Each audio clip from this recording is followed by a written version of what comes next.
eks need on kõik huvitavad ja ei saa öelda, et ükski pole meeldinud. Muidugi sellesse ritta nüüd minister ei ole võrrelda, selles reas minister ei ole võrreldav nüüd teistega, ega sa ei õpi juristiks ja asu tööle selle mõttega, et saada ministriks. Et see on ikkagi üks mingisugune niisugune huvitav vaheperiood ja seda nüüd advokaadi ja professori rolliga ju ei saa võrrelda. Aga noh, siiski, kui nüüd mõelda, et mis siis minu see identiteet peaks eelkõige olema, siis võib-olla selles reas muidugi on see professori roll on ikkagi kõige olulisem. Noh, kõigepealt selleks on kõige raskem saada.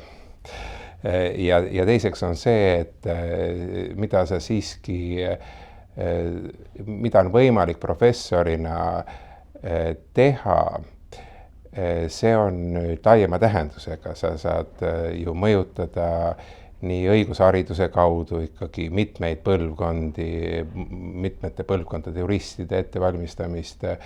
Sellel perioodil ju, millest me siin õigusloomega seoses räägime, on päris oluline ju õigusloomes osalemine ja selle mõjutamine. Nii et noh, et advokaaditöö on ka väga huvitav, aga ju see professori roll on ikkagi mulle kõige primaarsem olnud.